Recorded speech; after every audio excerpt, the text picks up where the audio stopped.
সাম্প্রতিক সময় আপনারা দেখেছেন যে মার্কিন গোয়েন্দারা যখনই শেখ হাসিনা বলেছেন বাংলাদেশে ফিরবেন, তখনই মার্কিন গোয়েন্দা, মার্কিন বিভিন্ন কূটনৈতিকরা, বাংলাদেশের বিভিন্ন মন্ত্রীদের সঙ্গে মিটিং গুলো প্রচন্ডভাবে বাড়তেছে। এর মধ্যে তুরস্ক সফরে গিয়েছে আজকে সেনাপ্রধান।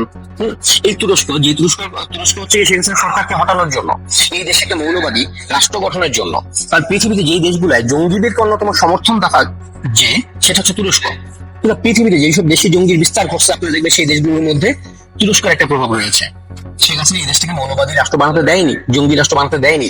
এই কারণে তুরস্ক সেই ক্ষোভের থেকে শেখ হাসিনাকে সরাইছে। তো মার্কিন রাষ্ট্রদূত থেকে শুরু করে মার্কিন বিভিন্ন লোকজনের হচ্ছে গিয়ে বাংলাদেশের নেতাদের সঙ্গে বিভিন্ন বৈঠক একের পর এক চলতেছে। এমন সময় সেনা প্রধানের তুরস্ক সফর মূলত হচ্ছে গ্রিন সিগন্যাল পাওয়ার জন্য যে ডিসেম্বরে কি হতে যাচ্ছে, কি হবে। সেই জায়গাটা কিভাবে যুক্তরাষ্ট্র কোনোভাবেই শেখ হাসিনাকে এই মুহূর্তে ক্ষমতায় আসতে দেবে কিনা এটা নিয়ে তারা প্রচন্ড দ্বিধায় আছে। কিন্তু তুরস্ক এবং পাকিস্তান দুইটা একমত যে শেখ হাসিনা বা আওয়ামী লীগকে ক্ষমতায় আনা যাবে না কোনো মূল্যেই, যে কোনো মূল্যেই এটা আটকাতে হবে। কিন্তু শেখ হাসিনা যদি বাংলাদেশে ঢোকে, আপনার মনে হয় বিএনপির কোনো সাংগঠনিক কাঠামো রয়েছে যেটা দিয়ে আওয়ামী লীগের, ধরেন অফিসিয়ালি যদি কর্মীর কথা বলি 4-5 কোটি কর্মী, সেই 4-5 কোটি কর্মীকে আটকানোর কোনো ক্ষমতা কি আসলে বিএনপির আছে কিনা একটু বিবেক দিয়ে চিন্তা করেন তো। বিএনপির কি আছে? সেনাবাহিনী, পুলিশ। এখন এখানে সেনাবাহিনীর একটা বড় অবস্থানের প্রশ্ন চলে আসে। জুলাইতে সেনাবাহিনী যদি সমর্থন না দিত, কোনোভাবেই জুলাইতে শেখ হাসিনা সরকারকে ফেলা যেত না। পুরোপুরি হয়েছে সেনা অভ্যুত্থানের মাধ্যমে এই ঘটনাটা ঘটনা হয়েছে। মানে সাধারণ কিছু মানুষকে সামনে রেখে মূলত সেনাবাহিনী আমেরিকার প্রেসক্রিপশনে, জাতিসংঘের প্রেসক্রিপশনে এই কাজটা করেছে। তো সেই সেনাবাহিনী কত মানুষকে খুন করতে পারবে আসলে ডিসেম্বরে যদি শেখ হাসিনা ফেরে? বা কত মানুষকে আপনি গ্রেপ্তার করতে পারবেন? 1 লক্ষ মানুষের ধারণ ক্ষমতার যে জেলখানা, সেখানে আপনি 4-5 কোটি মানুষকে কিভাবে ঢুকাবেন? একটু চিন্তা করেন তো। জেলখানা থেকে বিস্ফোরণ ঘটবে, কত মানে কোটি কর্মীকে আপনি জেলে রাখবেন? সম্ভব না বিএনপি। অতএব এখন এই মুহূর্তে তাহলে বাংলাদেশে বিএনপি যেটা করতে পারবে না, যেটা তথাকথিত এনসিপি তো বাতিল মাল। ইতিমধ্যে সবাই এই জায়গাটা ক্লিয়ার হয়ে গেছে, যেটা মূলত জামায়াতেরই একটা আরেকটা প্রতিষ্ঠান, আরেকটা দোকান খুলে বসে জামাত এনসিপি নামে। সেখানে গণমানুষের সঙ্গে এনসিপির কোনো সম্পর্ক নাই, কিছুই নাই। জামাতের যে ক্যাডার বাহিনীটা রয়েছে, সেই ক্যাডার বাহিনী আওয়ামী লীগের সামনে 10 মিনিট টেকার ক্ষমতা রাখে না। বিএনপি আওয়ামী লীগের সামনে আধা ঘন্টা টেকার ক্ষমতা রাখে না। সেই জায়গা থেকে এখন সেনাবাহিনী কি করবে? তাহলে আতঙ্কটা ছড়াই গেছে সব জায়গায়। বাংলাদেশে মার্শাল ল আসতেছে, সেই মার্শাল লটা কেন আসবে? যুক্তরাষ্ট্র বর্তমানে তারেক সরকারকে ক্ষমতা মানে দিচ্ছে, সমর্থন দিচ্ছে। কিন্তু এই সমর্থনটা কিভাবে দেয় যুক্তরাষ্ট্র? মিশরের দিকে যদি আপনারা তাকান তাহলে দেখতে পাবেন মৌলবাদী গোষ্ঠীকে উত্থানের সময় আমেরিকা বরাবরই সমর্থন দেয়। মানে যে কোনো জায়গায়, আফগানিস্তান বলেন, সিরিয়া বলেন, মিশর বলেন, সব জায়গায় যখন জঙ্গি উত্থান ঘটেছে, সেই জায়গায় আমেরিকা প্রথমে তাদেরকে, তারা জনগণ, তারা অধিকার চায়, তারা হ্যান চায়, ত্যান চায় বলে আমেরিকা সমর্থন দিচ্ছে। দিয়ে যখন তাদেরকে শক্ত একটা অবস্থানে নেয়, তারপরে সেই দেশে হামলা চালায় আমেরিকা। হামলা চালায় কি বলে? যে এই দেশে জঙ্গিবাদ উত্থান ঘটেছে এবং এই দেশের কারণে বিশ্ব হুমকির মুখে পড়ে যাবে। অতএব এই দেশের মানবাধিকার রক্ষার জন্য এই দেশে এই মুহূর্তে আমার প্রবেশ করা জরুরি। আমেরিকা খেলতেছে এই খেলাটা। তারেককে মনে হচ্ছে যে সমর্থন দিচ্ছে, কিন্তু তারেক জিয়া চেঞ্জ সফর। আপনার কি মনে হয় আমেরিকা ভালোভাবে নিচ্ছে না? তাহলে আমেরিকা তার জায়গা থেকে তো রাজনীতি করবে। যারা মনে করতেছেন জুলাইতে আমেরিকা আমাদেরকে আনছে বইলা আজীবন আমেরিকা আমাদের পাশে থাকবে, আমেরিকা কারো পাশে থাকে না ভাই। আমেরিকা যার বন্ধু তার শত্রুর প্রয়োজন পড়ে না। এই কথাটা আপনার মাথায় রাখতে হবে। আজকে জামায়াতের আমির বসে বলতেছে যে আমেরিকা হচ্ছে আমাদের পরীক্ষিত বন্ধু।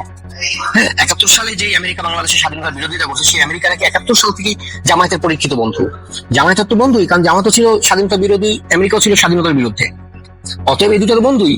তো এই যে জামায়াতের মতো দলকে আমেরিকার মতো দেশ কেন সমর্থন দেয়? সমর্থন দেওয়ার পেছনে কারণ মিশরের দিকে তাকাইলে বুঝতে পারবেন। এখন সংকট যেটা হচ্ছে, শেখ হাসিনা যখন ঘোষণা দিয়েছে যে তিনি বাংলাদেশে আসতেছেন এবং তিনি বাংলাদেশে আসার পরে কি ঘটবে, বাংলাদেশে কারা শেখ হাসিনাকে আমন্ত্রণ জানাতে যাবে, যেমন তৃণমূলের প্রচুর মানুষের সঙ্গে কথা হয়। আপনি আপনার গ্রামের বাড়িতে বা আপনি ঢাকা শহরে থাকেন বা যেখানে থাকেন, আপনি আপনার আশেপাশের মানুষের সঙ্গে একটু কথা বলে দেখবেন। অন্তর্পক্ষে 80% মানুষের মধ্যে এখন আক্ষেপ 5 তারিখ কেন ঘটছিল, দেশটা ধ্বংস হয়েছে কেন।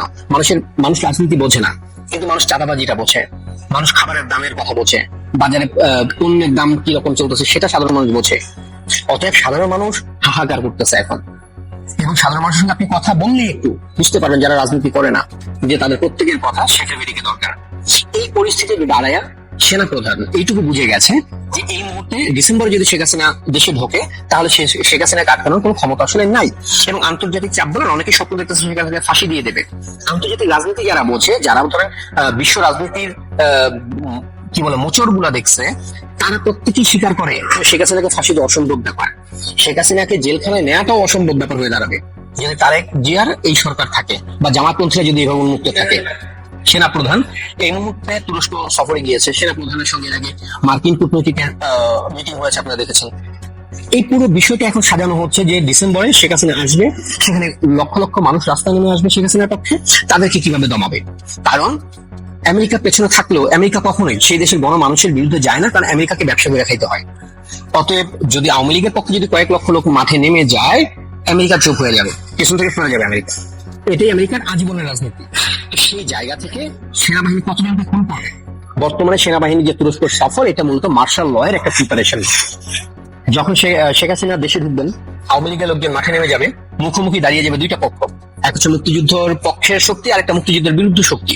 মুক্তিযুদ্ধ বিরোধী শক্তি এই দেশে কোনোদিনই মাথাচাড়া দিয়ে দাঁড়াতে পারেনি। মুক্তিযুদ্ধের বিরুদ্ধে যে শক্তি, তারা মেটিকুলাস প্ল্যানের অনেক কিছু করে 16 বছর চেষ্টা করে বিরোধী দল পর্যন্ত আসছে, তারা কোনো সরকার হতে পারবে না। আর 17 বছর রাজনীতি না করা, মেরুদণ্ড ভাঙা মুসলেকা দেয়া তারেক রহমানের পক্ষে সম্ভব না কোনোদিন বাংলাদেশের রাজনীতিতে দীর্ঘমেয়াদে টিকে থাকা। অতএব এই মুহূর্তে পুরো বিষয়টাই ডিপেন্ড করতেছে মূলত সেনাবাহিনীর উপরে, যে সেনাবাহিনী দেশের রাজনীতিটাকে কোন দিকে নিয়ে যাবে। শেখ হাসিনা ট্রাভেল পাস চেয়েছেন, যদি ট্রাভেল পাস পেয়ে মানে ভারতও ট্রাভেল পাস দেবেই তাকে, সে তো বাংলাদেশের নাগরিকের অস্বীকার করার কিছু নাই। পুরো পৃথিবী জানে শেখ হাসিনা কোন দেশের নাগরিক। শেখ হাসিনা পাসপোর্টকে তারা বাতিল করে রেখেছে, তারেক জিয়া সরকার। তো পাসপোর্ট বাতিল করেছে, কিন্তু নাগরিকত্ব তো সবাই পরিচিত, সে তো অপরিচিত লোক না যে তার নাগরিকত্ব প্রমাণ করতে হবে সে কোন দেশের নাগরিক। তো সেই জায়গা থেকে ট্রাভেল পাসটা পেয়ে যাবে শেখ হাসিনা, এবং যদি সেটা পেয়ে যায়, ভারত চাইলেই ভারত যে কোনো একটা বিমান দিয়ে তাকে বাংলাদেশে রিটার্ন পাঠিয়ে দিতে পারবে। এখন প্রশ্ন হচ্ছে বেনাপোল দিয়ে ঢুকবে শেখ হাসিনা নাকি এয়ারপোর্ট দিয়ে? যদি এয়ারপোর্ট দিয়ে ঢোকে, আমি আপনাদেরকে বলে রাখি আজকে একটা কথা, মিলিয়ে দেখবেন কথাটা। আজকে আপনাদের কাছে অবিশ্বাস্য মনে হলেও যদি এয়ারপোর্ট দিয়ে শেখ হাসিনা ঢোকে, তাহলে ঢাকা শাহজালাল আন্তর্জাতিক এয়ারপোর্ট থেকে শুরু করে চিটাগাং রোড পর্যন্ত পুরো রাস্তা ব্লক হয়ে যাবে। ওই দিক থেকে গাজীপুর ধরেন মাওনা পর্যন্ত পুরোটা ব্লক হয়ে যাবে। হিসাবটা মিলিয়ে দেখেন। কারণ সাধারণ মানুষ শুধু অপেক্ষায় আছে এই জাহিলিয়াতের যুগ থেকে বেরোবার জন্য। জুলাইতে যে ভুল সাধারণ মানুষ করেছিল, সেই ভুল থেকে তারা বেরোবার চেষ্টা করতেছে। এবং আমাদের যে শেখ হাসিনা প্রতিনিয়তই তিনি বলেছেন, সাধারণ মানুষের উপরে তার ক্ষোভ নেই। যারা 32 ভেঙেছে, যারা মানুষ খুন করেছে, যারা লুটতরাজ করেছে, যারা মুক্তিযুদ্ধের ভাস্কর্য ভেঙেছে, তাদেরকে আইনগতভাবে বিচার করা হবে। সাধারণ মানুষ শেখ হাসিনার উপর এটুকু বিশ্বাস রাখেন, কারণ 15 আগস্টের এরকম তার পুরো সপরিবারে গণহত্যার পরেও শেখ হাসিনা কোনো ব্যক্তিগত ক্ষোভের জায়গায় ব্যক্তিগত প্রতিশোধ নেওয়ার জন্য তিনি চেষ্টা করেন নাই। কোনোদিনই তিনি এই প্রতিহিংসা রাজনীতি করেন না।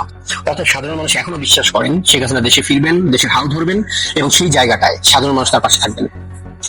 আতঙ্কের জায়গাটা তারেক থেকে শুরু করে সবারই জায়গাটায়। তারেক নিজেও জানে ডিসেম্বর শেখ হাসিনা বলেছেন, কিন্তু শেখ হাসিনা ডিসেম্বর আগেই ফিরবেন।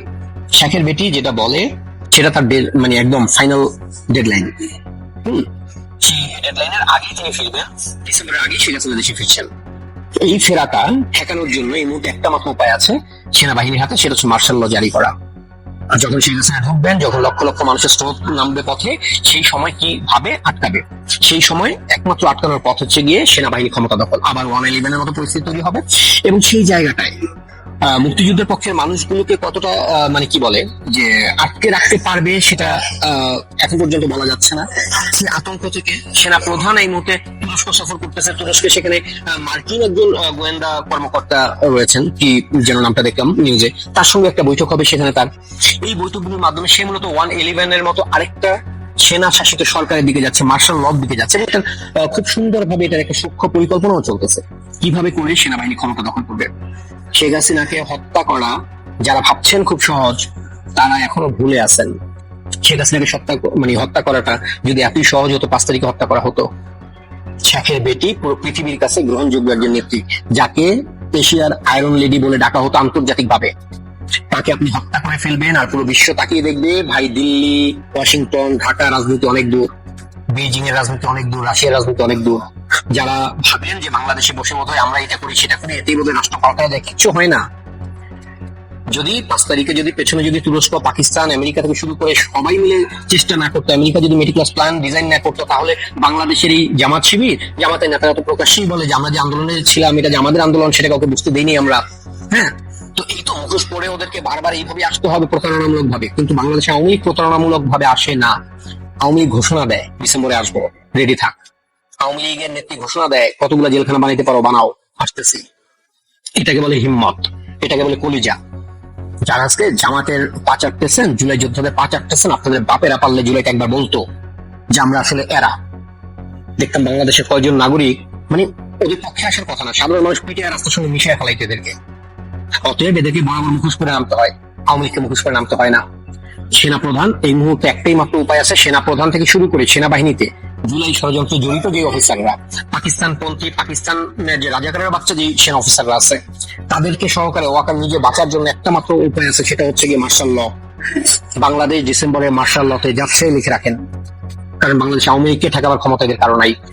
মার্শাল ল এলে যেটা হবে সেটা হচ্ছে গিয়ে ধরেন মুক্তিযুদ্ধের উপরে যে তাদের ক্ষোভ, পাকিস্তানপন্থী সেনাবাহিনীর যে সদস্যরা, আমি বারবার পাকিস্তানপন্থী বলছি, কিন্তু মুক্তিযুদ্ধের পক্ষের কি সেনাবাহিনীর সদস্য নেই? আছে। তারা ওত পেতে আছে জাস্ট সময়ের অপেক্ষায়, একটু সময় পাবে, ব্রাশ ফায়ার করবে সেনাবাহিনীর ভিতরে, পুলিশ বাহিনীর ভিতরে মুক্তিযুদ্ধের পক্ষের যারা রয়েছে তারা জাস্ট সময়ের অপেক্ষায় আছে, একটু গ্রিন সিগন্যাল পাবে, ব্রাশ ফায়ার করবে ভেতর থেকে। বিশ্বাস করেন এই যে চক্রান্ত, এই যে কি বলে যে মার্শাল ল দেওয়ার পরিকল্পনা করতেছে ওয়াকার তার আন্তর্জাতিক যারা তার মিত্র রয়েছে, পাকিস্তান, আমেরিকা, সব জায়গায় দৌড়াদৌড়ি করতেছে, তুরস্ক দৌড়াদৌড়ি করতেছে যে কিভাবে আওয়ামী লীগকে ঠেকানো যায়। আওয়ামী লীগকে বিএনপি নেতারা দেখবেন বলে দিল্লিতে আওয়ামী লীগের কবর হয়ে গেছে, আওয়ামী লীগ বলে বাংলাদেশে কিছু নাই, অথচ গ্রামে গ্রামে বিজেপি ঘুরে বেড়ায়, গ্রামে গ্রামে তারা সেনাবাহিনী পাঠিয়ে রাখে। আর সেনাবাহিনী এতটা ইমেজ সংকটে পড়েছে, গত 2 বছরে এত এত অপকর্ম করেছে সেনাবাহিনী, সেই জায়গা থেকে মার্শাল ল দিতে গেলেও তাদের গ্রহণযোগ্যতা বাংলাদেশের মানুষের কাছে এই মুহূর্তে যা, আগে সেই 111 সরকার যে 2 বছর ছিল, সেই 2 বছর যদি হিসেব করেন, এই ওয়াকারের সরকার 6 মাস থাকবে না, মানুষ জুতা পেটা করে নামাবে এদেরকে, কারণ সেনাবাহিনীর উপরে মানুষের ঘৃণা ধরে গেছে। এই জুলাই সন্ত্রাসীদেরকে, এই জামায়াতকে আমরা দেখছি কুত্তার মতো পা চাটতে, এই সেনাবাহিনীকে বাংলাদেশ বিশ্বাস করে না, অতএব 6 মাসও টিকতে পারবে না। কিন্তু আওয়ামী লীগকে ঠেকাবার একমাত্র উপায় হিসেবে তারা এখন বেছে নিয়েছে যে তারা কি বলে মার্শাল ল দেবে, সেই দিকে যাবে বাংলাদেশ। তবে একটা কথা মনে রাখবেন, যুক্তরাষ্ট্র এবং ভারতের মধ্যে যে কূটনৈতিক সম্পর্ক, পর্দার আড়ালে কি চলে রাজনীতি, সেটা তো আমরা খুব কম অংশটুকুই বুঝতে পারি। কিন্তু ভারতের ব্যাপারে একটা কথা বলে রাখি, ভারতকে বাদ দিয়ে সাউথ এশিয়ার রাজনীতি হয় না ভাই। ওই যে মাদ্রাসায় পুটু মারা খাওয়া মোল্লারা যতই চিল্লাক, ভারত দখল করবো, দিল্লি দখল করবো, হ্যান করবো, ত্যান করবো, ভাই ভারতকে বাদ দিয়ে এশিয়ার রাজনীতি চলে না। এবং সেই জায়গা থেকে ভারত বাংলাদেশের কি বলে মৌলবাদের উত্থান নিয়ে তাদের মধ্যে একটা হুমকি রয়েছে। বাংলাদেশ যদি আরেকটা আফগানিস্তান বা পাকিস্তান হয়, সেটার খেসারত ভারতকেও দিতে হবে। অতএব ভারত এই অঞ্চলকে মৌলবাদের হাতে যেতে দেবে না ভাই, নিশ্চিত থাকে।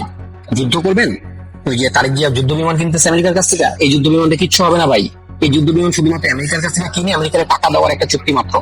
যদি মনে করেন এই যুদ্ধ বিমান দিয়ে বোধহয় ভারত, চীন সবার সাথে যুদ্ধ করে একেবারে দেশ স্বাধীন করে ফেলবো, আপনি গাঞ্জা খান। তাহলে বরং হিসাব এটা করেন যে কি বলে সেই 111 মতো আরেকটা সামরিক শাসন আসবে কিনা, বাংলাদেশ সংবিধান রদ হয়ে যাবে কিনা, গণমানুষের মানবাধিকার রদ হয়ে যাবে কিনা, সেটা নিয়ে কথা বলে।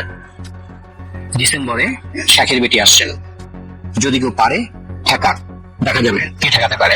এখন সাধারণ মানুষকে ডিসিশন নিতে হবে, তারা ওয়াকারের যে নীল নকশা, পাকিস্তানের পরামর্শে আবার যে একটা ষড়যন্ত্র হচ্ছে বাংলাদেশে কি বলে যে সামরিক শাসন আনা, সেটার প্রতিরোধে আপনি দাঁড়াবেন কিনা। সামরিক শাসনকে ঠেকাবার কিংবা পাকিস্তানের এই রাজনীতিকে ঠেকাবার একটা মাত্র উপায়, সেটা হচ্ছে শেখ হাসিনাকে পুনরায় বাংলাদেশে নির্বাচিত করা। সেনা শাসনের হাতে বাংলাদেশ থাকবে না, পাকিস্তানের হাতে বাংলাদেশ থাকবে না। অতএব মার্শাল ল আসতেছে, খুব শীঘ্রই প্রস্তুতি নেন, এবং মার্শাল ল আটকাবেন কিনা সেটা আপনার উপর ডিপেন্ড করবে।